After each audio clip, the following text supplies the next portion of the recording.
எனக்கு நான் இத 2ஆ பிரிச்சுக்கிறேன். ரொம்ப சுருக்கமாவே சொல்றேன். இப்ப நம்ம வந்து இந்திய அளவுல பார்க்கும் பொழுது, பாரதிய ஜனதாவுக்கு கொடுக்கப்பட்டிருக்கக்கூடிய அந்த 370 அப்படிங்கிற மாதிரியான இடம். அது வந்து எங்கிருந்து வரும் அப்படிங்கிற கேள்விகள் பலரும் முன்வச்சது தான். முதல்ல அவங்க ஏற்கனவே 2019ல வாங்கின அதுவே அவங்களுக்கு வந்து தங்குமா? அத விட குறையுமா? அப்படிங்கிற கேள்விகளும் ஒரு பக்கம் இருந்துட்டு தான் இருக்கு. ஆனா நம்ம ஒரு ஒரு 4, 5 ஸ்டேட்ட மட்டும் பார்த்தோம்னா, அ எங்கேருந்து எக்ஸ்ட்ராவா வரக்கூடும்? இப்ப குஜராத்தோ, ராஜஸ்தானோ, மத்திய பிரதேசமோ, இங்கெல்லாம் வந்து அவர்களுடைய இடங்கள் அவர்கள் தக்க வைத்துக் கொள்வார்கள். அதுதான் தியரி. இந்த இந்த சர்வேலாம் சயன்டிஃபிக்கா அ எந்த விதமான இடையூறுகளும் இல்லாமல், எந்த விதமான கருத்து திணிப்பும் இல்லாமல் வருதுன்னு வச்சுப்போம் இப்போதைக்கு. For a minute. ஏன்னா அது அந்த ப்ராசஸ் எனக்கு சரியா தெரியாததுனால, taking it at good faith basically. இப்ப அ பெங்கால், ஒடிஷா, ஆ அ இது ஈவன் தெலங்கானா. இந்த 3 இடத்துலயுமே அ பாரதிய ஜனதா அங்கே இதற்கு முன்னாடி கிடைத்த இடங்களை விட அதிகமாக பெறும். அப்படிங்கிற ஒரு தியரி இதுக்குள்ள இருக்கிற மாரி தெரியுது. அதனால தான் திரிணாமுல் காங்கிரஸோட இடங்கள் குறைந்து, பாரதிய ஜனதா அங்கே அதிகமான இடங்கள் பெறும்பொழுது, அதெல்லாம் சேருது அ பிஜேபி அல்லது என்டிஏக்கு. உத்தரப்பிரதேசத்த பொறுத்தவரைக்கும், சென்ற முறை அ மாயாவதியும், சமாஜ்வாதியும் இணைந்து பணியாற்றியதுனால கிடைத்த எந்த ஒரு அட்வான்டேஜுமே இப்ப கிடைக்க போறதில்ல.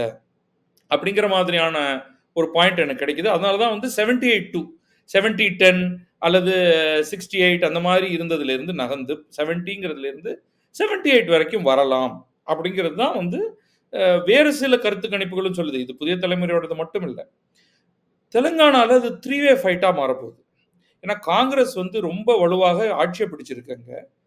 பாரதிய ஜனதாவுக்கான ஒரு வாக்கு வங்கி இருக்கு. அ பிஆர்எஸ் உடைய வாக்கு வங்கியும் இன்னொரு பக்கம் இருக்கு. அப்ப அந்த 3 வே கான்டெஸ்ட்ல அவங்க யாரும் யாரோடையும் சேர்ற மாதிரி தெரியல. அப்படி இருக்கும் பொழுது எந்த மாதிரி சீட்டு பிரியப் போகுதுங்கிறது அடுத்தது ஒண்ணு பார்க்கணும். தமிழகத்த பொறுத்து எனக்கு ஓவரால் வந்து 370 எனக்குமே அதிகமாகத்தான் படுது. பட் அது வந்து போன முறை வாங்கின நான் அது வந்து என்டிஏ ஓவரால் பிஜேபி பிளஸ்ன்னு வச்சுக்கிறேன். 300 பிளஸ் தாண்டறதுக்கு 320, 330 அந்த பழைய நம்பர வருவதற்கான பாசிபிலிட்டீஸ் இருக்குன்னு தான் நான் நினைக்கிறேன். 1.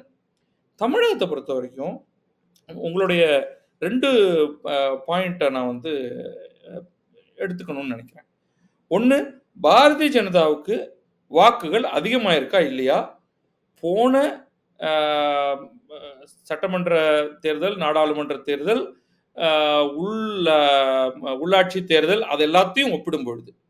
அண்ணாமலையால அவருடைய களப்பணியால இன்கிரீஸ் ஆகியிருக்கா? இன்கிரீஸ் ஆகிருக்குன்னா, அது எவ்வளவு ஆயிருக்கு? இந்த கருத்து கணிப்பு சொல்றது என்னன்னா, ஈவன் அ ஏடிஎம்கேயே பின்னுக்கு தள்ளிட்டு, 18, 18 அந்த மாதிரி சதவீதம் வரைக்கும் வரும் அப்படின்னு ஒரு கருத்து கணிப்பு தான் சொல்லுது. ரியாலிட்டி என்னங்கிறத நம்ம சப்சிக்வென்ட் கருத்து கணிப்புகளும், ஃபைனல் தேர்தலும் சொல்லப் போகுது நமக்கு. Is it possible? அதுதான் வந்து ஃபர்ஸ்ட். ஒரு 3% 18%க்கு போ முடியுமா? இந்த கேள்வி வந்து என்னவோ நம்ம வந்து மக்கள் அ டக்குனு ஒரு ஸ்விட்ச் தட்டின மாதிரி மாற முடியாதுங்கிற ஒரு அசம்ப்ஷன்லேருந்து வருது. கட்டாயமா அதெல்லாம் மாற முடியும். இப்ப அந்த கள நிலவரம் இருக்கா இல்லையாங்கிறத நான் இப்ப சொல்ல முடியாது கருத்து கணிப்ப வச்சு. பட் 3 டூ 18 பாசிபிலிட்டீஸ் எல்லாம் இருக்கு. நம்ம we are not talking about 3லேருந்து 52 அப்படின்னு நம்ம சொல்லல. 3லேருந்து ஸ்டில் லெஸ் தென் 20% தான் நம்ம பேசிட்டு இருக்கோம். 1. அது எங்கேருந்து வந்திருக்கும் அப்படின்னா, போத் டிஎம்கேலேருந்தும், ஏடிஎம்கேலேருந்தும். ஏன்னா நீங்க வந்து பார்த்தீங்கன்னா, டிஎம்கே வந்து 40ஸ்லேருந்து 38க்கு வர்ற மாதிரி காமிக்கிறாங்க. ஏடிஎம்கேக்கு கணிசமாக இறங்குது அப்படின்னு. எதனால ஏடிஎம்கேக்கு இறங்கணும்னா, ஒண்ணுமில்ல. நமக்கு ஆம் ஆத்மி எக்ஸாம்பிள் நம்ம பார்த்திருக்கோம் டெல்லிலயே. The first time Aam Aadmi தேர்தலுக்கு வந்தபொழுது, காங்கிரஸ் ஆம் ஆத்மிய விட அதிகமான வாக்குகளும் பெற்றது, இடங்களும் பெற்றது. ஆனா, மக்கள் அதே ஒரு 1 1/2 வருஷம் கழிச்சு திரும்பி ஒரு தேர்தல் வரும்பொழுது, பாரதிய ஜனதாவுக்கான வலுவான ஆப்போசிஷனாக காங்கிரஸ் இருக்குமா? அல்லது ஆம் ஆத்மி இருக்குமா? அப்படிங்கிற ஒரு கேள்வி அவங்க முன்னாடி இருந்தது. முதல் தேர்தல் அப்ப அவங்களுக்கு வந்து Aam Aadmi was an அன்ப்ரூவன் candidate. என்னடா இவங்க ஜெயிப்பாங்களா? ஓட்டு வருமா? அப்படிங்கிறப்ப டைஹார்ட் ஆம் ஆத்மி சப்போர்ட்டர்ஸ் மட்டும்தான் ஆம் ஆத்மிக்கு போட்டாங்க. ஆனா அந்த தேர்தல் முடிஞ்சு மறுதேர்தல் வரும்பொழுது லாக் ஸ்டாக் அண்ட் பேரல் காங்கிரஸுக்கு பிஜேபி எதிர்ப்பு வாக்குகள் போனது எல்லாமே அப்படியே ஆம் ஆத்மிக்கு மாறிடுச்சு.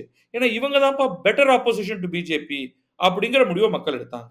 தே were not pro Congress votes, they were anti BJP votes. அப்ப ஆன்டி பிஜேபின்னு முடிவாகும் பொழுது அது காங்கிரஸுக்கு போட்டாங்க, ஆம் ஆத்மிக்கு போட்டாங்கன்னா யார் வந்து பிஜேபியை வலுவாக எதிர்ப்பார்களோ அவர்களுக்கு தான் அந்த ஓட்டு. அதே மாதிரி தான் தமிழகத்தை பொறுத்த வரைக்கும் ஆன்டி டிஎம்கே ஓட்ஸ்ங்கிற அந்த குரூப் இன்னைக்கு வந்து இதுவரைக்கும் பிஜேபிக்கு போட்டுட்டு இருந்தவங்க ஹார்ட் கோர் பிஜேபி சப்போர்ட்டர்ஸ். அவங்க யார் என்னவா இருந்தாலும் அவங்க பிஜேபிக்கு தான் போட போறாங்க. அது 4-5% தான் இருக்கலாம் அப்படின்னு வச்சுப்போம் நம்ம தியரி படி. அது 1-2% ஏறி இருக்குன்னே வச்சுப்போம். What about the anti DMK votes? அவங்க இப்ப நம்ம வந்து எடப்பாடிக்கு போடணுமா அல்லது பிஜேபிக்கு போடணுமா, அண்ணாமலை தலைமையிலான பிஜேபி போடணுமா, இதுதான் அவங்களுடைய டிசிஷன். அந்த டிசிஷனை தான் நம்ம பார்க்க போறோம். அது சிக்னிஃபிகன்ட் பெர்சன்டேஜ். அந்த ஓட்டிங் பெர்சன்டேஜ் தான் இன்னைக்கு கருத்து கணிப்புல தெரிய வரும் மாதிரி எனக்கு தோணுது. பட் இன் ரியாலிட்டி நம்ம வெயிட் பண்ணி தான் பார்க்கணும். இது வந்து எஸ் கரெக்ட் அப்படின்ட்டு. ஆனா ஈவன் 18% வந்தாலுமே சீட்டா கன்வெர்ட் ஆகுமாங்கிறதுல எனக்கு சந்தேகம் இருக்கு. நான் வந்து பிஜேபிக்கு மேக்ஸிமம் 2 சீட் மேல கொடுக்கறதுக்கு நான் தயங்குவேன் இந்த தேதியில. 18% இஸ் நாட் இனஃப். நீங்க சீட்ஸ் எல்லாம் வின் பண்ணணும்னா கன்சாலிடேட்டடா ஒரு 25%ம் சில பாக்கெட்ஸ்ல 35-40% வந்தாலொழிய சீட்ஸா கன்வெர்ட் ஆகாது. ஸோ ஓட் வர்சஸ் சீட்ஸ்ல வந்து நிச்சயமாக இன்னமும் நம்பர் 1ஆக டிஎம்கே தான்.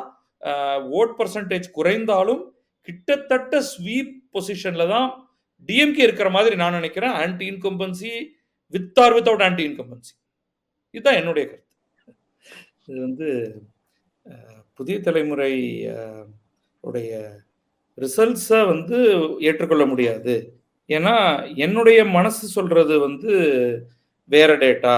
என்னுடைய அனாலிசிஸ் வந்து ராகுல் காந்தியோடைய பயணம் அண்ணாமலை தமிழ்நாட்டு பயணத்தை விட ராகுல் காந்தியோடைய இந்திய பயணம் பிரமாதமானது அப்படின்னு நீங்க சொல்றீங்க மாதிரி எனக்கு தோணுது. ஸோ அதனால வந்து அங்க அதிகமாகவும் இவங்களுக்கு குறைச்சா கொடுக்கணும்ட்டு.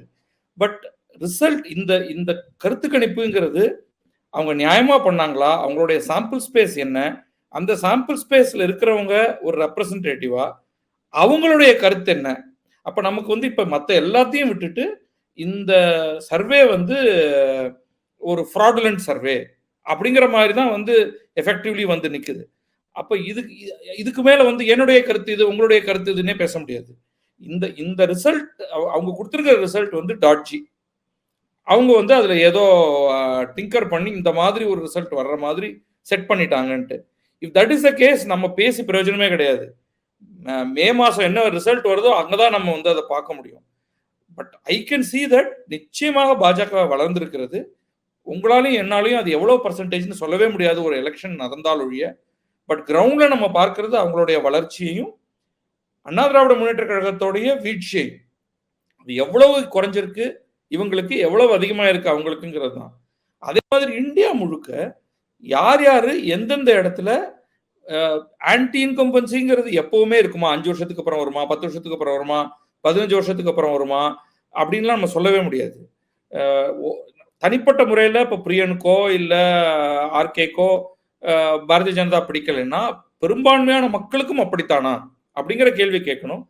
அப்படி பார்க்கும் பொழுது ஒரு டிஸ்டன்ஸ்லேருந்து எனக்கு வந்து அந்த அளவுக்கு ஒரு ஆன்டி இன்கம்பன்சி இருக்கிற மாதிரி தெரியல. அப்போ ஆப்போனன்ட் சரியா இல்லாததுனால போன தடவை ஏற்பட்ட சில கூட்டணி கூட இப்ப ஆப்போசிஷன் சைட்ல சரியாக ஏற்படாதது போல தோன்கிறதுனால நிச்சயமாக வந்து அதோடைய பிளஸ் அத்தனையுமே பாரதிய ஜனதாவுக்கு போகிற மாதிரி தான் இருக்கு. பட் குறைஞ்சபட்சம் தங்களுடைய அதே இடத்துலயாவது அவங்க இருப்பாங்க, அங்கிருந்து ரொம்ப அதிகமா முன்னேறலைனாலும் அப்படிங்கிறது என்னுடைய கருத்து. பட் அஃப்கோர்ஸ் இதெல்லாம் வந்து all of this has to be proven. அது வந்து மே மாசம் தான் நமக்கு தெரியும். So that I will stop.